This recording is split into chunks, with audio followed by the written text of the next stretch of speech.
The room was warm and clean, the curtains drawn, the 2 table lamps alight hers, and the one by the empty chair opposite. On the sideboard behind her, 2 tall glasses, soda water, whiskey, fresh ice cubes in the thermos bucket. Mary Maloney was waiting for her husband to come home from work.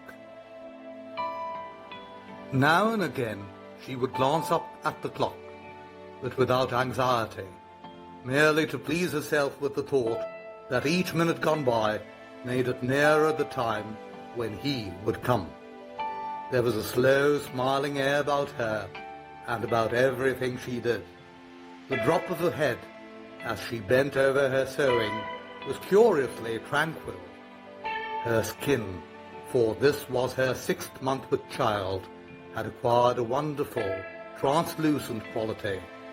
The mouth was soft, and the eyes, with their new placid look, seemed larger, darker than before. When the clock said 10 minutes to 5, she began to listen, and a few moments later, punctually as always, she heard the tires on the gravel outside, and the car door slamming, the footsteps passing the window, the key turning in the lock. She laid aside her sewing, stood up, and went forward to kiss him as he came in. "Hello, darling," she said. "Hello, darling," he answered. She took his coat and hung it in the closet. Then she walked over and made the drinks. A strongish one for him, a weak one for herself. And soon she was back again in her chair with the sewing, and he in the other, opposite, holding the tall glass with both hands, rocking it so the ice cubes tinkled against the side. For her, this was always a blissful time of day. She knew he didn't want to speak much until the first drink was finished, and she, on her side, was content to sit quietly, enjoying his company after the long hours alone in the house. She loved to luxuriate in the presence of this man, and to feel, almost as a sunbather feels the sun, that warm male glow that came out of him to her when they were alone together. She loved him for the way he sat loosely in a chair, for the way he came in the door, or moved slowly across the room with long strides. She loved intent, far look in his eyes when they rested in her. The funny shape of the mouth, and especially the way he remained silent about his tiredness, sitting still with himself until the whiskey had taken some of it away. "Tired, darling?" "Yes," he said, "I'm tired." And as he spoke, he did an unusual thing. He lifted his glass and drained it in one swallow, although there was still half of it, at least, half of it left. She wasn't really watching him, but she knew what he had done because she heard the ice cubes falling back against the bottom of the empty glass when he lowered his arm. He paused a moment, leaning forward in the chair. Then he got up and went slowly over to fetch himself another. "I'll get it," she cried, jumping up. "Sit down," he said. When he came back, she noticed that the new drink was dark amber with a quantity of whiskey in it. "Darling, shall I get your slippers?" "No."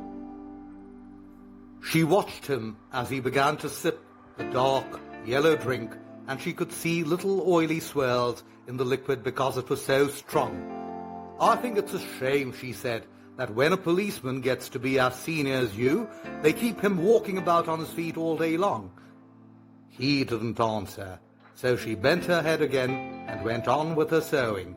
But each time he lifted the drink to his lips, she heard the ice cubes clinking against the side of the glass. "Darling," she said, "would you like me to get you some cheese?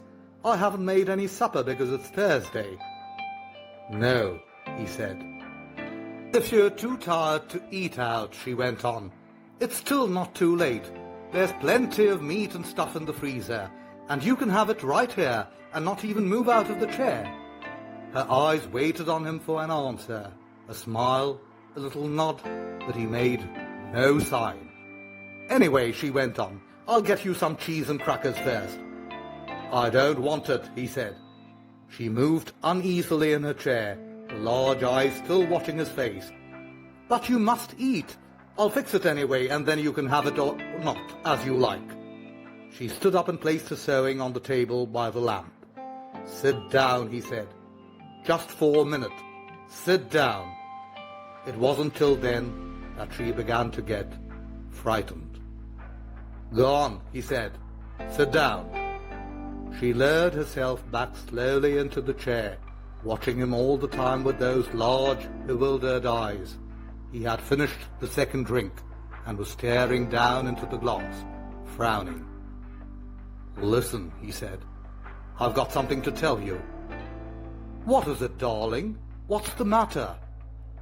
He had now become absolutely motionless, and he kept his head down so that the light from the lamp beside him fell across the upper part of his face, leaving the chin and mouth in shadow. She noticed there was a little muscle moving near the corner of his left eye. This is going to be a bit of a shock to you, I'm afraid, he said. But I've thought about it a good deal, and I've decided the only thing to do is tell you right away. I hope you won't blame me too much. And he told her. It didn't take long, 4 or 5 minutes most, and she sat very still through it all, watching him with a kind of dazed horror as he went further and further away from her with each word. So there it is, he added, and I know it's kind of a bad time to be telling you, but there simply wasn't any other way. Of course, I'll give you money and see you looked after, but there needn't really be any fuss. I hope not, anyway. It wouldn't be very good for my job. Her first instinct was not to believe any of it, to reject it all. It occurred to her that perhaps he hadn't even spoken, that she herself had imagined the whole thing. Maybe, if she went about her business and acted as though she hadn't been listening, then later, when she sort of woke up again, she might find none of it had ever happened. I'll get the supper, she managed to whisper, and this time he didn't stop her. When she walked across the room, she couldn't feel her feet touching the floor. She couldn't feel anything at all, except a slight nausea and a desire to vomit. Everything was automatic now, down the steps, to the cellar, the light switch, the deep freeze, the hand inside the cabinet taking hold of the first object it met. She lifted it out and looked at it. It was wrapped in paper, so she took off the paper and looked at it again. A leg of lamb. All right then, they would have lamb for supper. She carried it upstairs, holding the thin bone end of it with both her hands, and as she went through the living room, she saw him standing over by the window with his back to her, and she stopped. For God's sake, he said, hearing her, but not turning round, don't make supper for me. I'm going out. At that point, Mary Maloney simply walked up behind him, and without any pause, she swung the big frozen leg of lamb high in the air and brought it down as hard as she could on the back of his head. She might as well just have hit him with a steel club. She stepped back a pace, waiting, and the funny thing was that he remained standing there for at least 4 or 5 seconds, gently swaying. Then he crashed to the carpet. The violence of the crash, the noise, the small table overturning helped bring her out of her shock. She came out slowly, feeling cold and surprised, and she stood for a while, blinking at the body, still holding the ridiculous piece of meat tight with both hands. All right, she told herself, so I've killed him. It was extraordinary now how clear her mind became all of a sudden.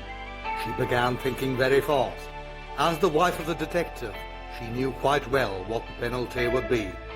That was fine. It made no difference to her.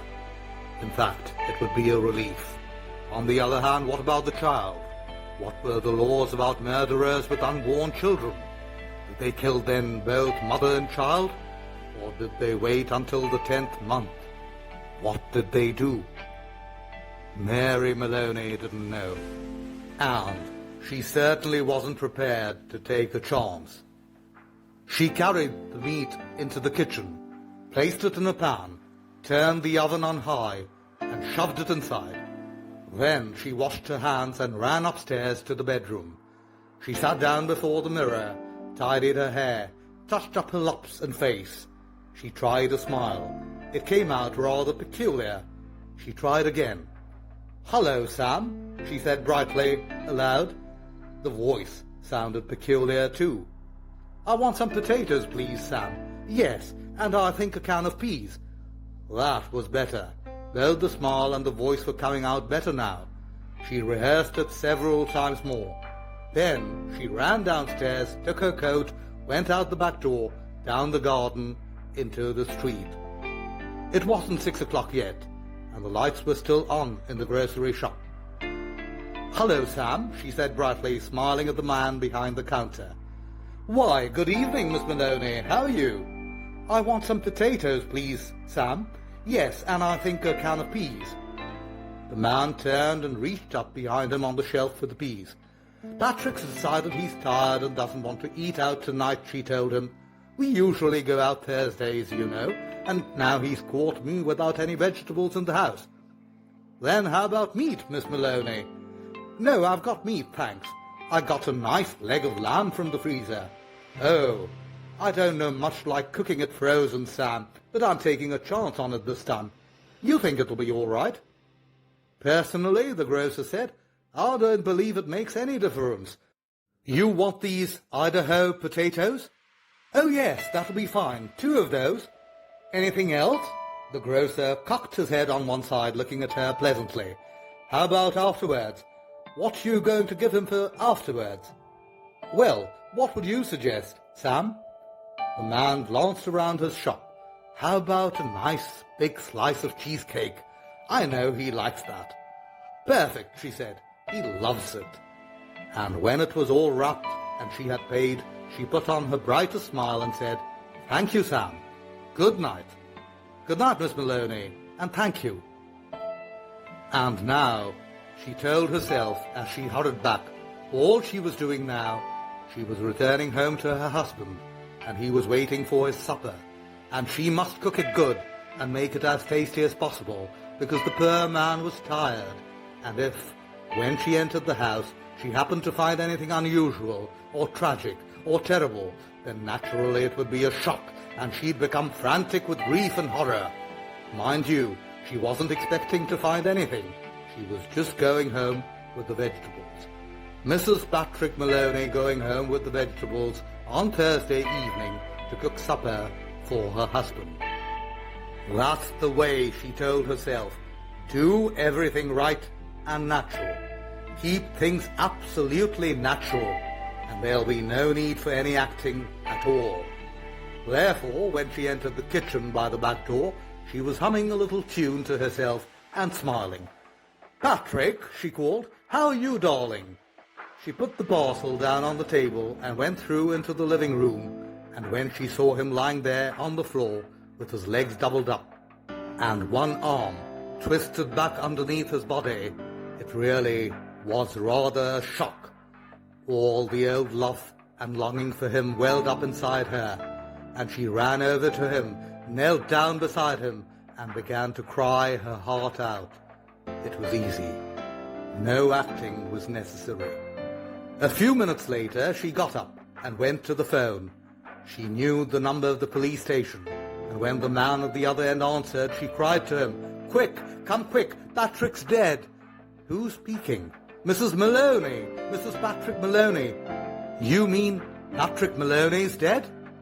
"I think so," she sobbed. "He's lying on the floor, and I think he's dead." "Be right over," the man said. The car came very quickly, and when she opened the front door, 2 policemen walked in. She knew them both. She knew nearly all the men at that precinct, and she fell right into her chair, then went over to join the other one, who was called O'Malley, kneeling by the body. "Is he dead?" she cried.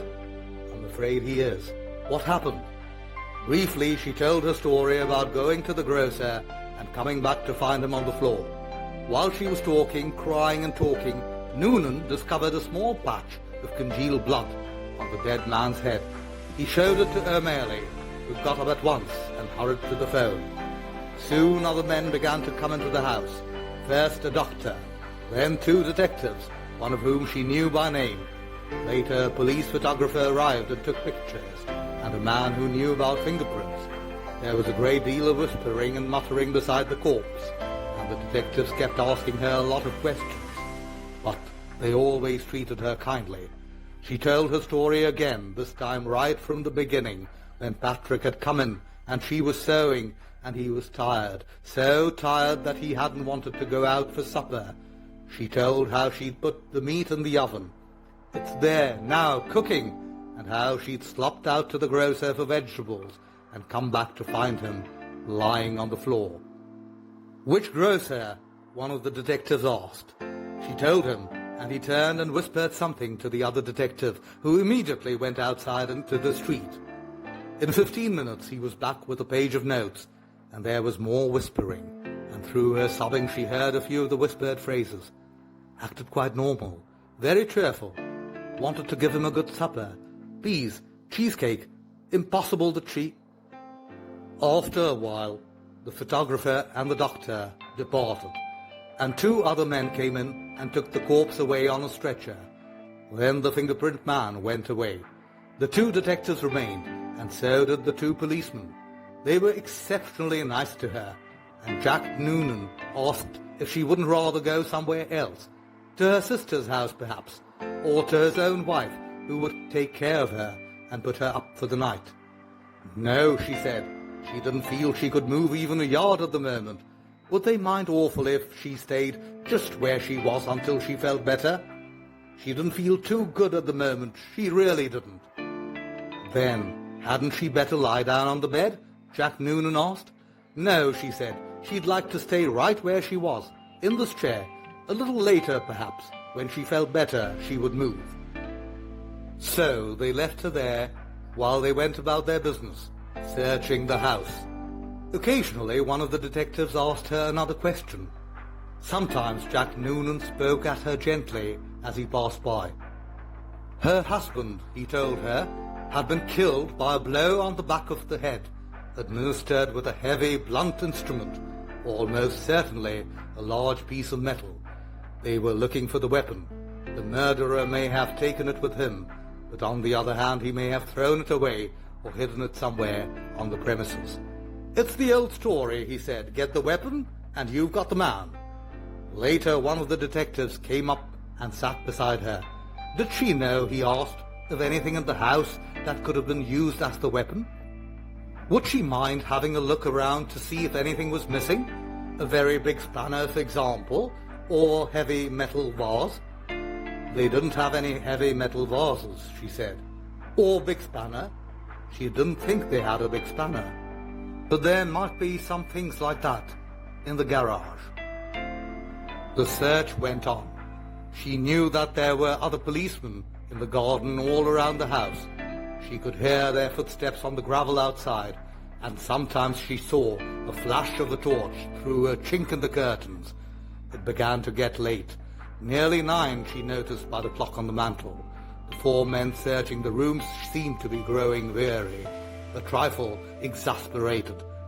Jack, she said, the next time Sergeant Noonan went by, would you mind giving me a drink? Sure, I'll give you a drink. You mean this whiskey? Yes, please, but just a small one. It might make me feel better. He handed her the glass. Why don't you have one yourself? She said. You must be awfully tired. Please do. You've been very good to me. Well, he answered, it's not strictly allowed, but I might take just a drop to keep me going. One by one the others came in and were persuaded to take a little nip of whiskey. They stood around rather awkwardly with the drinks in their hands, uncomfortable in her presence, trying to say consoling things to her. Sergeant Noonan wandered into the kitchen, came out quickly, and said, "Look, Mrs. Maloney, you know that oven of yours is still on, and the meat's still inside." "Oh, dear me," she cried, "so it is. I'd better turn it off for you, hadn't I? Will you do that, Jack?" "Thank you so much." When the sergeant returned the second time, she looked at him with her large, dark, tearful eyes. "Jack Noonan," she said. "Yes? Would you do me a small favour, you and these others?" "We can try, Mrs. Maloney."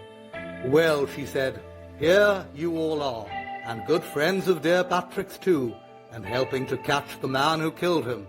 You must be terribly hungry by now, because it's long past your sup time. And I know Patrick would never forgive me, God bless his soul, if I allowed you to remain in his house without offering you decent hospitality. Why don't you eat up that lamb that's in the oven? It'll be cooked just right by now." "Wouldn't dream of it," Sergeant Noonan said. "Please," she begged, "please eat it. Personally, I couldn't touch a thing, certainly not what's been in the house when he was here, but it's all right for you. It'd be a favour to me if you'd eat it up. Then you could go on with your work again afterwards." There was a good deal of hesitating among the 4 policemen, but they were clearly hungry, and in the end they were persuaded to go into the kitchen and help themselves. The woman stayed where she was, listening to them speaking among themselves, their voices thick and sloppy because their mouths were full of meat. "Have some more, Charlie." "No, better not finish it. She wants us to finish it. She said so. Be doing her a favour." "Okay then, give me some more." "That's one hell of a big club the guy must have used to hit poor Patrick," one of them was saying. "The doc says his skull was smashed all to pieces, just like from a sledgehammer. That's why it ought to be easy to find. Exactly what I say. Whoever done it, they're not going to be carrying a thing like that around with them longer than they need." One of them belched. "Personally, I think it's right here on the premises. Probably right under our very noses. What do you think, Jack?" And in the other room, Mary Maloney began to giggle.